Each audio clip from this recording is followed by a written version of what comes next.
Hello everyone, thank you for coming tonight to the American Library. I'm Grant Rosenberg, the Programs Manager, and we have with us Rachel Kushner to talk about her superb new novel, The Mars Room.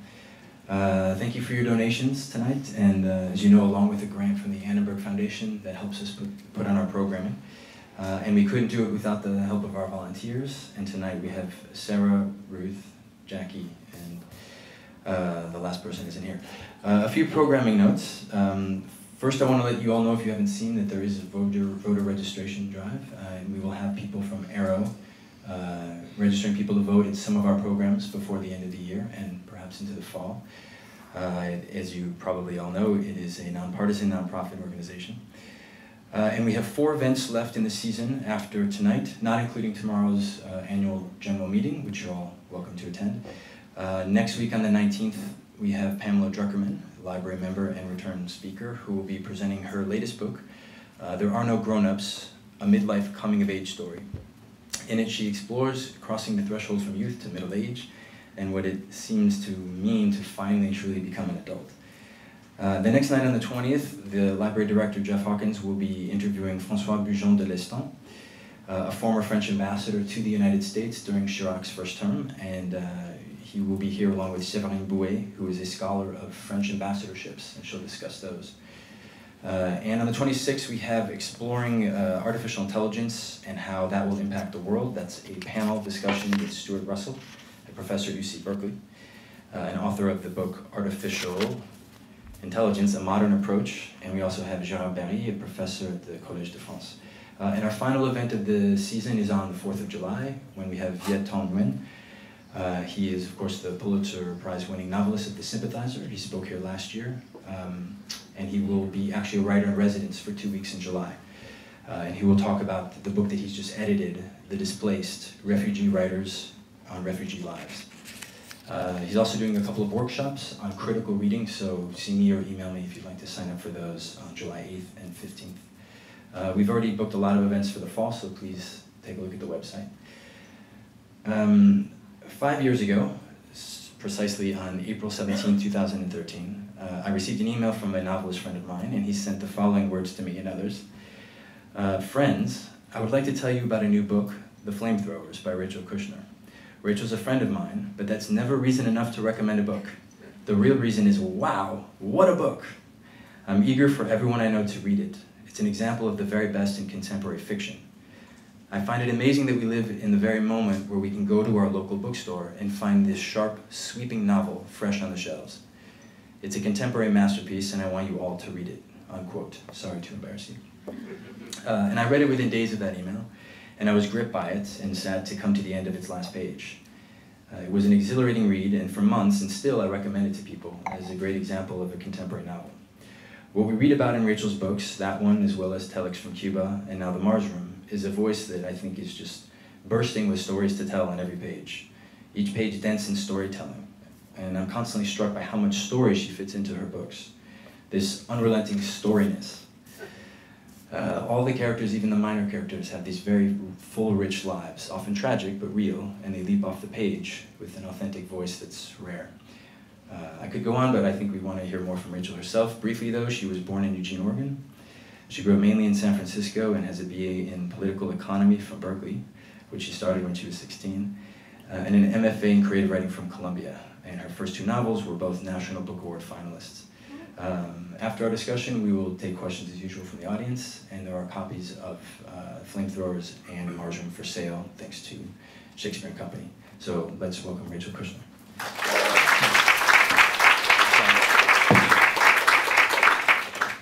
Thanks, Grant. Well, back in the era when Josh sent you that email, that was when he was on my payroll, and he no longer is. So the notes might be different now. Yeah, I was going to say. It's hard to make a living as a writer. It's like writing, doing astrology, horoscopes. But he was just paid by various writers to write those emails to you and some other suckers. But I'm glad that you fell for it. No. Well, it was backed by quality, at least. No, it's quite nice. I didn't know that he wrote that, and maybe you'd mentioned it before, but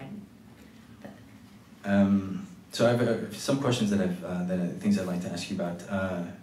first of all, coming off of the Flamethrowers, which is about the world of New York art in the 70s, and a motorcycle inventor in the first part of the 20th century. What drew you to this environment, this story that principally takes place in a prison?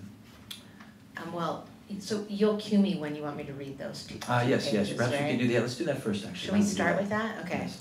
And then we'll go back.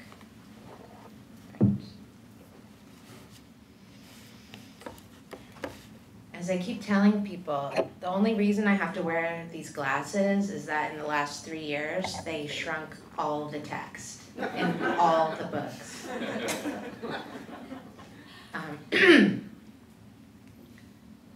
Chain night happens once a week on Thursdays. Once a week, the defining moment for 60 women takes place. For some of the 60, that defining moment happens over and over. For them, it is routine. For me, it happened only once. I was woken at 2 a.m. and shackled and counted Romy Leslie Hall, inmate W314159, and lined up with the others for an all-night ride up the valley. As our bus exited the jail perimeter, I glued myself to the mesh-reinforced window to try to see the world. There wasn't much to look at. Underpasses and on-ramps, dark, deserted boulevards. No one was on the street. We were passing through a moment in the night so remote that traffic lights had ceased to go from green to red and merely blinked a constant yellow. Another car came alongside. It had no lights. It surged past the bus, a dark thing with demonic energy. There was a girl on my unit in county who got life for nothing but driving. She wasn't the shooter, she would tell anyone who'd listen. She wasn't the shooter. All she did was drive the car. That was it. They'd used license plate reader technology. They had it on video surveillance. What they had was an image of the car at night, moving along a street, first with lights on, then with lights off. If the driver cuts the lights, that is premeditation. If the driver cuts the lights, it's murder. They were moving us at that hour for a reason, for many reasons. If they could have shot us to the prison in a capsule, they would have. Anything to shield the regular people from having to look at us, a crew of cuffed and chained women on a sheriff's department bus. Some of the younger ones were whimpering and sniffling as we pulled onto the highway. There was a girl in a cage who looked about 8 months pregnant. Her belly so large they had to get an extra length of waist chain to shackle her hands to her sides. She hiccuped and shook, her face a mess of tears. They had her in the cage on account of her age, to protect her from the rest of us. She was 15. A woman up ahead turned to the crying girl in the cage and hissed, like she was spraying ant killer. When that didn't work, she yelled, "Shut the hell up!" "Dang," the person across from me said.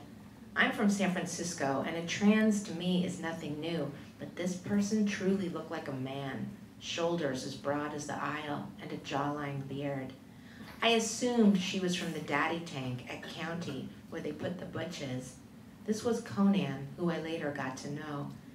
Dang, I mean, it's a kid. Let her cry." The woman told Conan to shut up, and then they were arguing, and the cops intervened. Certain women in jail and prison make rules for everyone else, and the woman insisting on quiet was one of those. If you follow their rules, they make more rules. You have to fight people, or you end up with nothing. I had learned already not to cry. 2 years earlier, when I was arrested, I cried uncontrollably. My life was over, and I knew it was over. It was my first night in jail, and I kept hoping the dreamlike state of my situation would break, that I would wake up from it. I kept on not waking up into anything different from a piss-smelling mattress and slamming doors, shouting lunatics and alarms. The girl in the cell with me, who was not a lunatic, shook me roughly to get my attention. I looked up. She turned around and lifted her jail shirt to show me her low-back tattoo, her tramp stamp. It said, "Shut the fuck up." It worked on me. I stopped crying. It was a gentle moment with my cellmate in County. She wanted to help me. It's not everyone who can shut the fuck up, and although I tried, I was not my cellmate, who I later considered a kind of saint. not for the tattoo, but the loyalty to the mandate. So, yes, what drew you to this environment to invest yourself in this novel?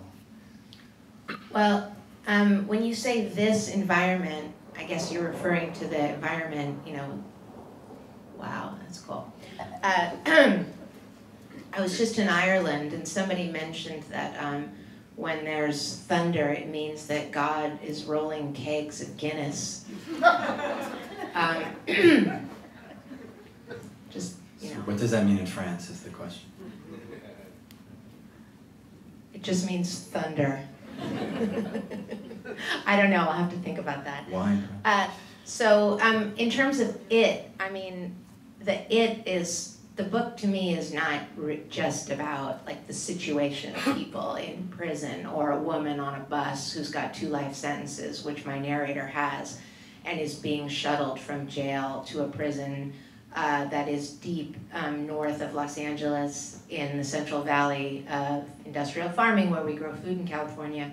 The book to me is about the state, that is the state of California, and also contemporary reality. And I guess as a Californian and a resident of Los Angeles, I had been thinking for the last several years about the way the society is structured and curious to try to ask and ruminate upon some pretty simple questions that I don't think have simple answers, like what is law and what is justice? And does the axis of innocence and guilt really, is that a useful sorting mechanism when it comes to thinking into the lives of people and who ends up in prison and who doesn't, and who sees the net of the penal zone as it lays out over the state, and who doesn't see that, and why it's invisible to some people. Like she says in that part I just read, you know, if they could have shot us to the prison in a capsule, they would have. And I grew up with some people who went to prison, and it's something that I have always been aware of. My parents had friends who'd spent time in prison. But for many people, it's not something that you really have to think about. And even for me, I sort of had to go out of my way to restructure my life so that socially it included the lives of people who are serving long sentences in prison, life sentences, some of them life without possibility of parole. So I started working as a volunteer at a human rights organization that goes into the women's prisons in California to document and prevent human rights abuses. And so that's one way in which I was already involved with prison and interested, I guess in making a book that had certain structural and formal limitations to it, because a lot of it takes, not all of it, only some of it, but enough takes place inside that institution that I knew would be a particular challenge to write a book that's set in a world, and the world has its own dictates and logic and rules.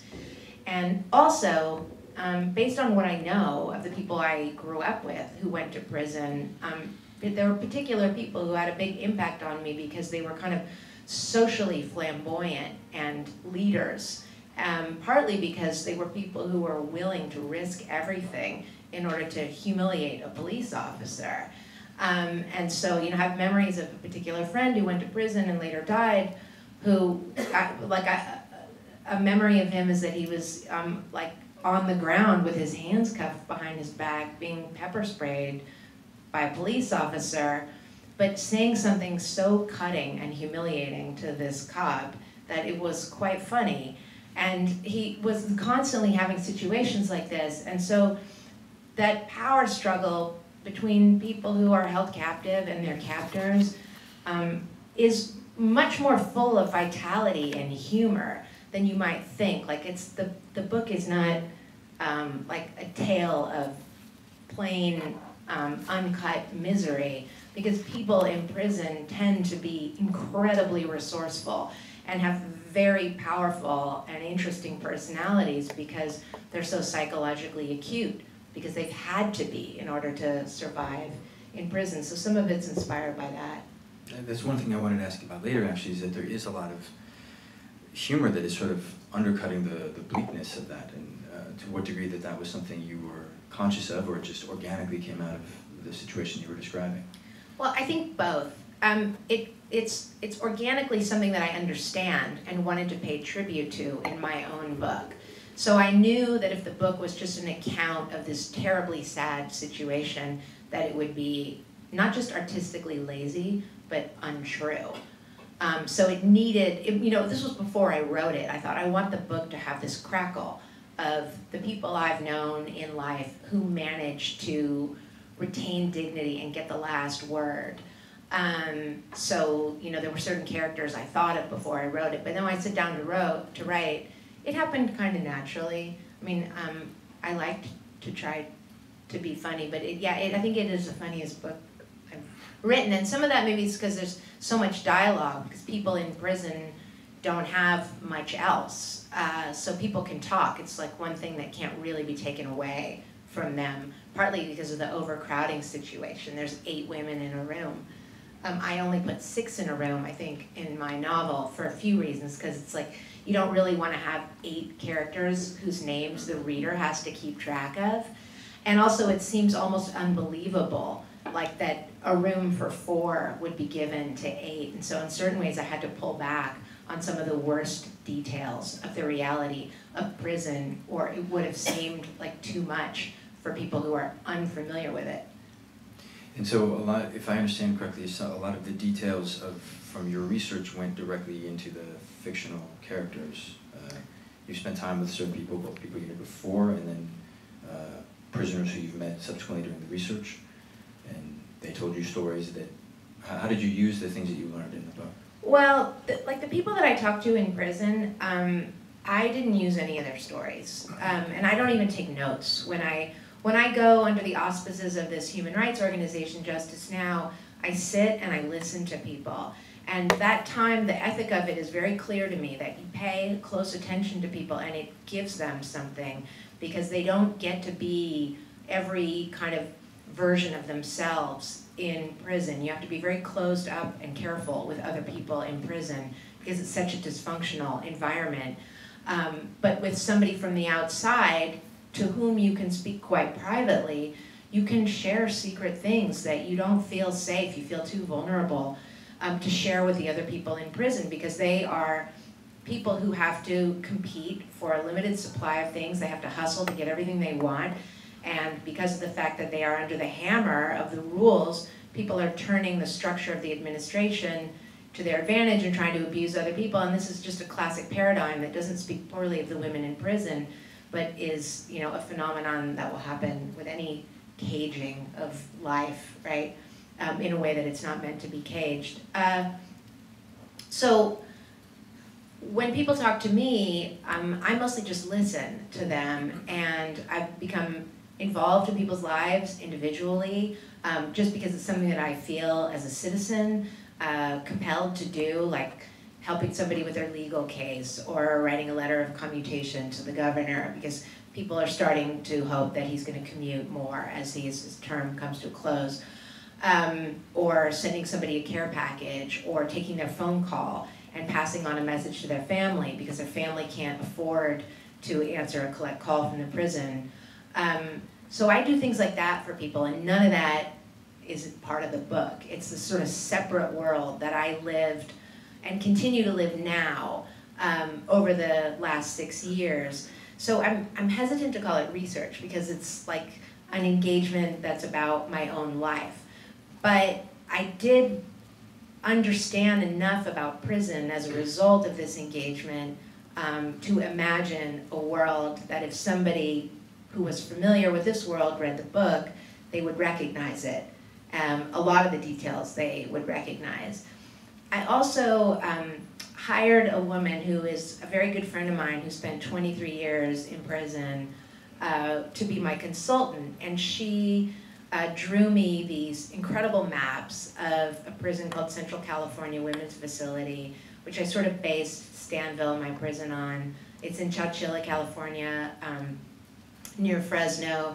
And she had just dazzling knowledge of the prison. And so to me, she was like a mechanical engineer, you know, or a physicist, somebody who had acquired incredible expertise of a place. She knows how the prison is run. She knows where all the wells are. She knows where the septic tanks are. She knows how they co-generate electricity. They make their own through solar panels, which they use, by the way, to power their death fence. So the guards all joke that you could be killed with green energy by the California Department of Corrections, because the people who work in those prisons really do run them. And so she was able to reproduce the whole institutional logic of the place with all the guard towers, and it was even a time-based map that would show you how the perimeter truck moves around the prison and how long it takes, and the path that the guards follow, and who's in the watch office, and how many guards are on the yard at any one time, and the protocols for what happens when they move women from death row. And I have been on that prison yard when they move women from death row, and I can tell you that some of these people are very old and frail looking. They're like practically in parts with like clouds of mold coming off of them. They've been in there so long, but they're treated like they're moving a nuclear bomb. Everyone on the yard it's yard down, meaning you have to get on your stomach with your hands behind your back, and they've got guns pointed at everybody, and they're moving like, you know, a 70-year-old woman who's pulling an oxygen tank. And I'm not saying that the people on death row are innocent, they aren't, but the situation is outsized. And so in any case, there are aspects of prison that I never could have known if I wouldn't have had a friend and consultant like Teresa. So yeah, there were a lot of things she told me that ended up in the book, kind of to create the structure. But the characters who move through the structure and the things they say and experience and feel, that's all made up. And so there was this New Yorker profile written, that I read today, that did talk a little bit about Teresa. And you had said that one of the other characters, without treading too much on plot, is a male character, a crooked cop who named Doc. And you had written that section first before you got around to Romy, is that correct? Well, I had started to write the main character of the book is a youngish woman. She's 29. And it's mostly her story, the story of what happens to her once she goes to prison, and her recollections of her life before prison, sort of trying to find a way to produce retroactively a logic for how she ended up in this predicament. I feel like we all, like I do that, we all do that. There's a feeling like there's a fate to the pattern of your existence, even when it's mostly chaos and chance and luck, like being born with the luck of being middle class, for instance, or born with the poor luck of something else. So she's trying to sort of produce memories of a recent past and a deeper adolescent past, and then there's like transitioning from that to her present day reality. But then there are other characters in the book, and there's a police officer named Doc, a former cop from the LAPD who's serving life without possibility of parole, LWOP they call it. And he is, in a way, I made him up and his whole story and his childhood and the way that he speaks, but he was inspired by an interaction that I had in a men's prison with a former LAPD officer. My cop is from the Rampart Division. Is anybody familiar with Los Angeles? Some Americans here? Yeah, okay. So yeah, Rampart Division is very notorious. The real cop was from the Hollenbeck Division, which is less well known, but in a way more notorious because they patrol Skid Row. And this cop I met, that was more of a research trip. I went with a group of students who were graduating from San Diego State University, and their criminology professor takes them on this tour of almost all the prisons in California. And what I didn't understand before I went is that it's basically a job fair for people who want to work for the California Department of Corrections. And I'd been asking this professor to let me go on his trip for a long time, and he said, there is no way you are coming on my trip. Because he had developed these relationships with the wardens of every prison, and those relationships had been cultivated over decades. And if he brought a writer into the prisons, and then I wrote a book giving away some of what they say in their protocols, because this trip is a context in which they speak very off the cuff and openly, as if they are with people who are of their own mindset, with their own kind. And so he thought he could get himself in trouble and jeopardize these relationships. And then in 2014, he called me and he said, he wrote me, he said, "I am retiring. If you would like to come on my trip as a continuing education student, it starts, it was like in a couple weeks." So I went on this trip. I didn't tell any of the students who I was or what I was doing. They just thought it was just some weird middle-aged lady. They were all quite young. Many of them had parents who worked as guards in the prisons that we were visiting. And we were allowed to walk around quite freely on level 4, meaning maximum security yards, in quite tough men's prisons, and talk to certain prisoners. And we met this guy who's a former LAPD officer, and he was a contract killer who was convicted of 2 murders. And he invited me into his cell to see it, and everybody else kind of moved on down into the common area of this prison. And I was in this man's cell with him for maybe a few minutes, I don't know. Maybe it was longer, but I like assuming that it was shorter, because sometimes you get a burst in a short period of time and it only feels longer. But his personal effects were on the wall behind him. He had photographs of his Harley Davidsons, and he was growing a plant, and he had a lizard in a shoebox, and he was very pale. And he told me that he doesn't leave his cell because he will be killed immediately by other prisoners who do not take kindly to police officers. And then he started telling me how he killed people, and they were murders that he was never charged with. And I didn't know if he was telling the truth or not, but I knew he was telling me something truthful about the situation and about him. And regardless of these things, which sound kind of monstrous, this was a human being who possesses a soul and was going to have to live in this box for the rest of his life and stay there until he died. I mean, they can move you to a different box. The only thing that stays constant is your inmate number. And he had these photographs of his motorcycles, but what does that mean when he's only there? And so it was an intense dose of this person's essence. And that's how I read it. And after I left, I went home and wrote those sections of the book. Like you just found the voice from that interaction. Yeah, and I think it was accumulated over other experiences that I had on that trip. Like we went to Folsom Prison, Old Folsom they call it. There's New Folsom, which is across the street. And Old Folsom, we got to stand in the cafeteria, which is where Johnny Cash performed and recorded that concert, Folsom Prison Blues. And then I got to go to, San Quentin, where he also performed, and Merle Haggard was an inmate who saw the concert and wanted to become a country music singer. But I saw many things on that trip, many really actually violent and unpleasant things. And it was an education, for better or worse, and helped me to write the doc section, because I understood not just the idea of this man, this person, this human being, but also the world in which he was going to have to exist.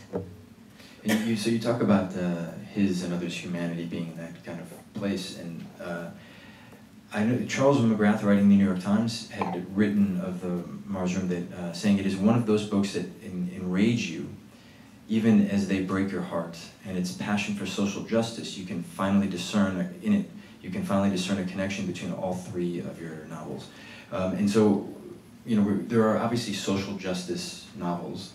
My sense is that you don't consider this one of those. Right. So what do you see as the role of art when it comes to social justice and activism?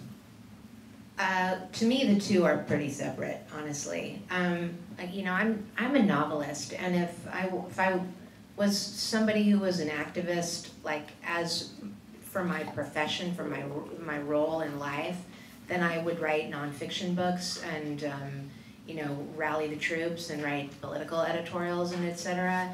And I see my role a bit differently. And maybe I'm partial to the idea that the novelist is in a special position, and some of that is on instinct, almost like a kind of mystical belief in the importance of art, not to transform society necessarily or like make legislative changes, but to bring meaning to people's lives.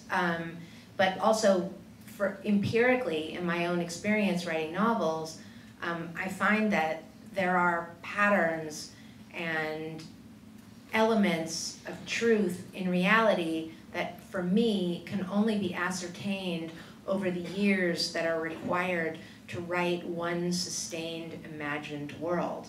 And ideally, the writer hopes that their work, this imagined parallel world, will offer some glitter of truths from the real one on which it's modeled.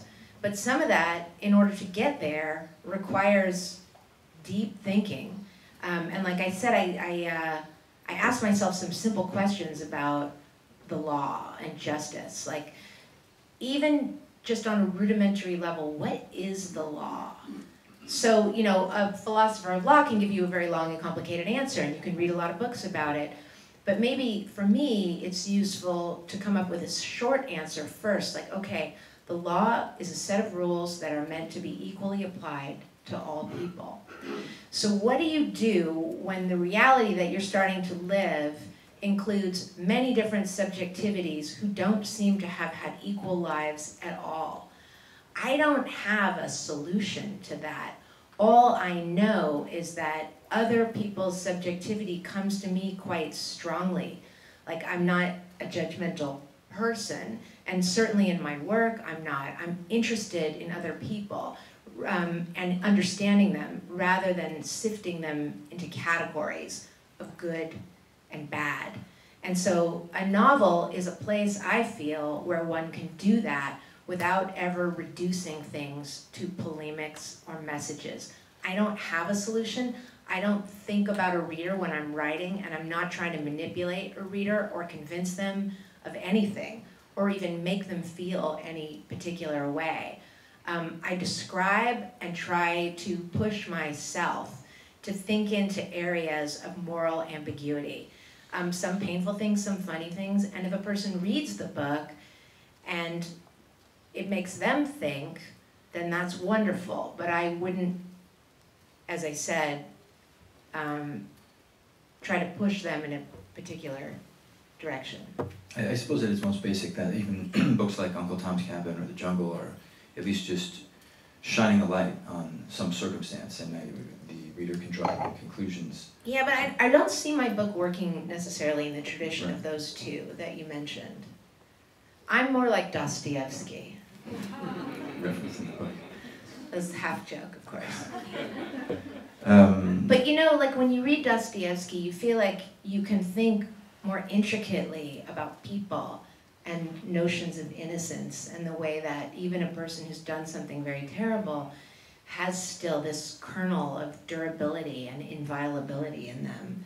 And so I'm very impressed by work like that, and that doesn't seem to be, it wasn't written out of anger. And I never write out of anger, and I'm not angry.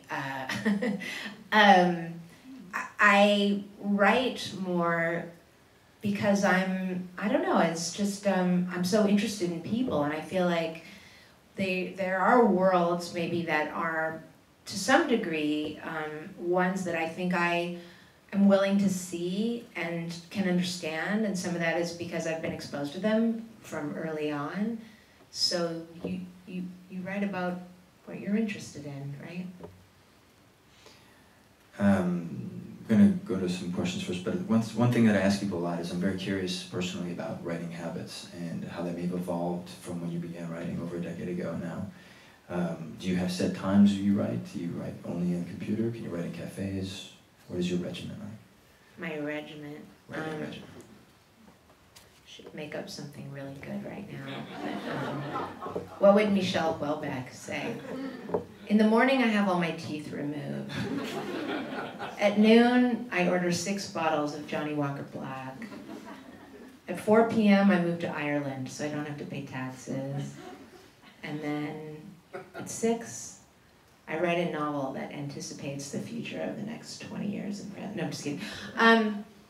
My writing habits. I work every day that I can. I don't work on the weekends, mostly because I have a child and family, so try to do other things.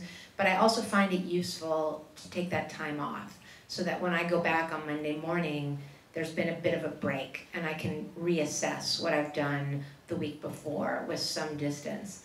I also have found it interesting over the years to be on a working rhythm that's in rhythm with the rest of the people in the society, even as in other ways I don't fit or conform really in many ways, but I like to be working when other people are working and relaxed when other people are relaxing. And I'm also obsessed with my sleep more and more. I find that like getting 8 hours of sleep is key to this feeling of being half awake and in the smartest mind of the day, which maybe happens in the morning for like an hour, right when you get up. That's a really important time to write, and I have to have slept well to do that. So that's a part of my habit. And not every day is, I'm sure every writer must say this, but not every day is easy. Some days you hit a vein and you write something, like when I wrote the stock portions of the book, I wrote them very quickly and they came easily, partly because of the way they're written, like the logic of each sentence is generated by the one that came previously. So it was just like, just was self-making in a way. But there are other days when I don't know what I'm doing and it's hard, and I sit there and I try to work, and if I really can't, then I read something. But my idea of work ethics is that I have to be there in case some kind of inspiration strikes, and you have to be prepared for it and waiting, and sometimes it does and sometimes it doesn't. And a novel for me takes 5 years to write, so it's an accumulation of the best days, which come sparsely, but they do come if you're there. So does that mean, with this inspiration, that if you're walking down the aisle of a hardware store, that you'll whip out your phone and write it down, or you say, no, that's for when I'm back at my desk? No, I'll write things down. Oh yeah, and you just wanted to know, like, all right, because I sit in a room, it's got 4 walls and a roof, and I write on a computer, but it's not connected to the internet. And I don't write anywhere else but home, and I love my home office, which some people say, more than one, reminds them of Freud's office. So I just went to Freud's office in London on this book tour, and it turns out that he plundered Egypt just like the Louvre and the Met. I mean, he's got a lot of valuable stuff in there. But I like old things also. I don't have Egyptian relics, but I have some interesting stuff in my office. And I like it to be like a very kind of, I don't know, it's kind of masculine. It's a thinking room with like globes and maps, like a war room. I'm sorry, what did you ask me? No, but you said something else after that. You can just pull out your phone or a piece of paper while you're working on it. So I go to movies a lot, always by myself. And I've had some great moments of getting ideas while watching movies. And then I'm writing in my notebook, but the writing is like, I think I'm writing very evenly and tidily, and it's wildly all over the page. But I've had some great experiences like that. I went to go see the Marguerite Duras movie, India Song, in 2005 when I was working on my first novel, and I wrote an entire chapter of the book during that movie. But I also paid close attention to the movie, which I love, and even stole a line from it, because why not? Well, that movie has a kind of colonial air to it, and so does my novel, so there was a direct relationship between the two. But I find movies really inspiring, and yeah, just walking down the street, or sometimes when I'm driving, I'll write something by voice memo. And as much as I can't stand to hear my own voice, if you're driving and you have a thought, then it's worth trying to compose it as a sentence, recorded. Are there questions from the audience?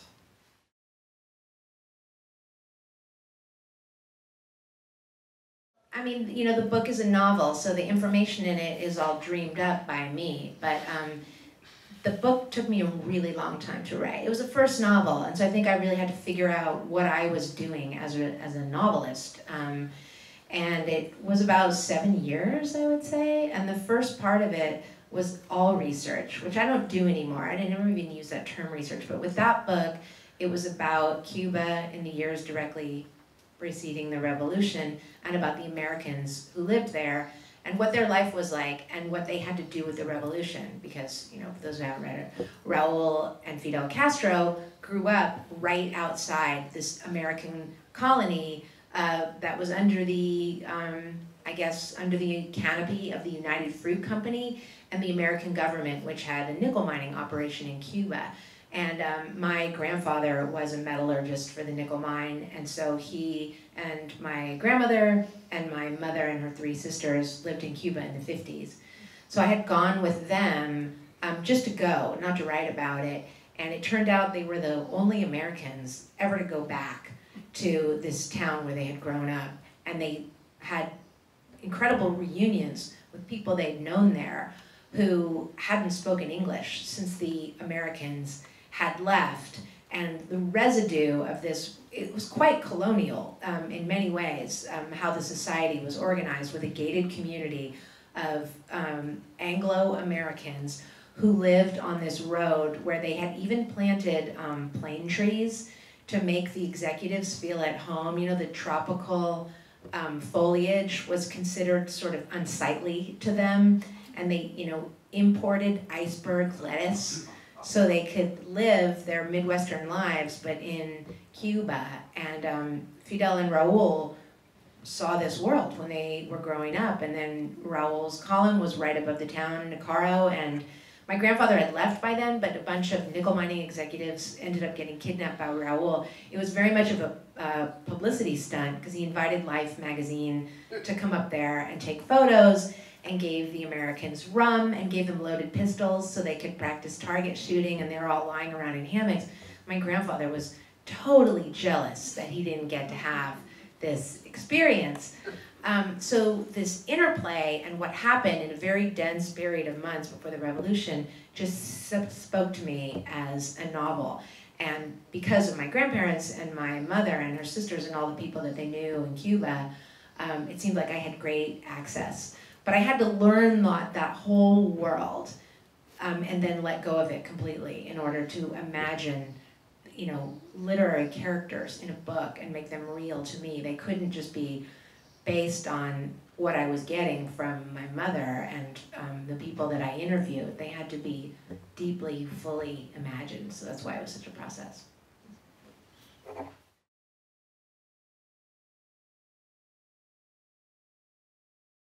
When I get to the last page. Well, it's different with different books. Like with this book, I knew what the final scene was going to be when I got about 3/4 of the way through. I had an idea for it. I meditated on it, not like real you know, I thought a lot about it and prepared for it, and then I just wrote it. And I knew when I got to the end that it was the end. But if you read this book, I think you'll know too. I mean, it won't seem at all arbitrary, at least probably not. Of course, I gotta buy it to read it. You can take it up from the library also.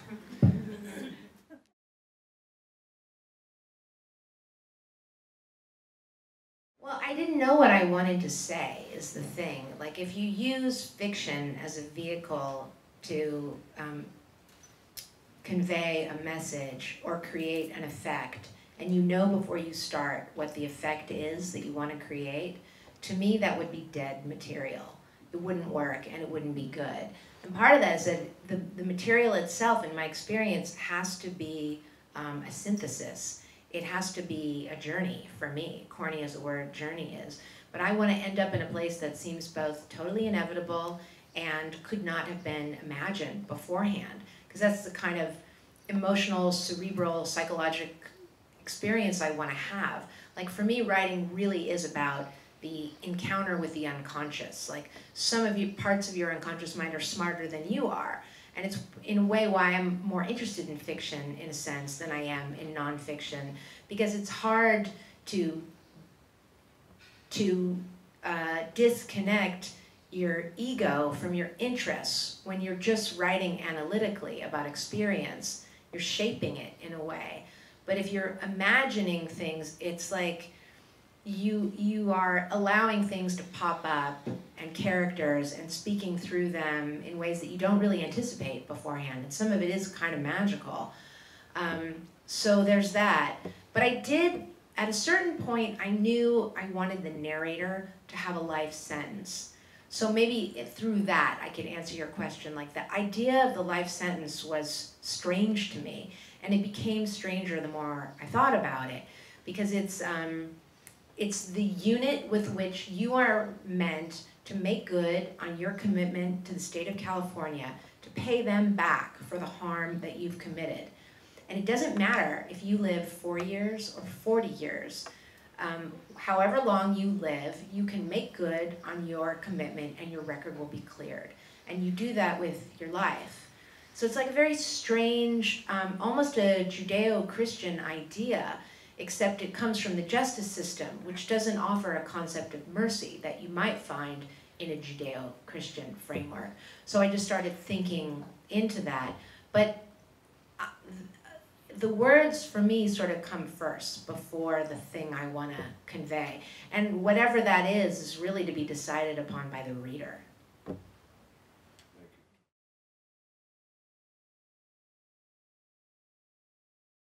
I'd have to think of the scene. I mean, it could be that if it was indirect speech and it's suggested that the person said something like that, but it is not directly replicated. I don't know if that's the case or not. I mean, the main character is Romy, and she always speaks in the first person. So it always comes back to her. To me, she's the spine of the book, and it's structured by her story, her beginning and what happens to her at the end. And then Doc comes in for a little bit, maybe 50 pages, and he's in the third person. But it's a very particular tone, that third person. It's almost like a first person smuggled into a third person because he's constantly advocating for himself. And I never done that before. I didn't even know you could do that. I mean, I didn't plan it. It just happened that way. Like, the voice came to me.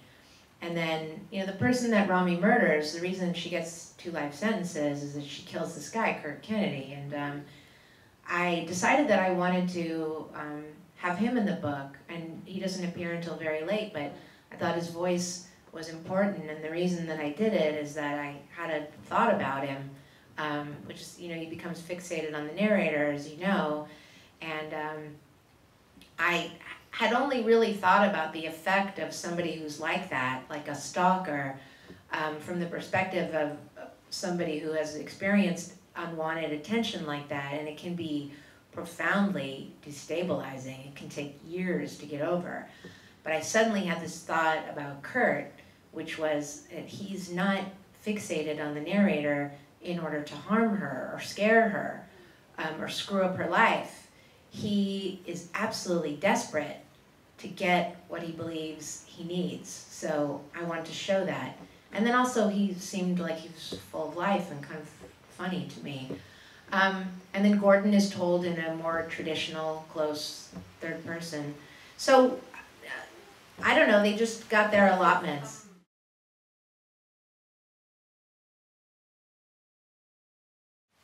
With those 2 books you mentioned, the experience for me is quite different, strangely, because you know, Telex from Cuba was about a world that I didn't live in, neither the place nor the time.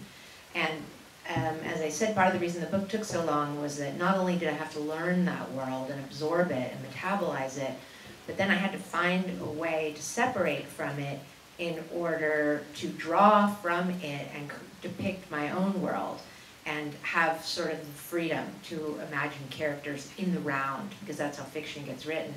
And in a way, I don't know if I would ever do that again, because while I'm proud of the book that was created out of it, it presented certain kinds of constraints for me, because there isn't a lot of room in it for my own sensibility. It presents itself more like a set piece, because I'm meant to think to truly what life would have been like for these people who lived there in the 50s with all of their certain narrownesses and prejudices, and that's partly why the children were easier for me to write, because they can kind of be more open and surreal and have wilder thoughts. But my next novel, The Flamethrowers, was really different for me, because it's about subjects that I that I know about quite naturally, just through the course of living. I rode motorcycles for a long time, and I grew up around them, so that's something that I know about. And I had been writing about contemporary art for many years when I went to write that book, and I'd always been interested in the 70s, and when you circulate in the art world, that time still matters, and so do the ideas of that time and the ascendant personalities. And I know many of those people, and I know how they perform themselves, in a more ephemeral space, like a dinner party. So the book was an homage to voices, and I was a ski racer. So it just, for me, it was a freer book, and had more place for my own sense of humor and my ideas about life, because it didn't come with the burden of research. I didn't have to check the facts, really, because I knew them. We got time for one last quick question.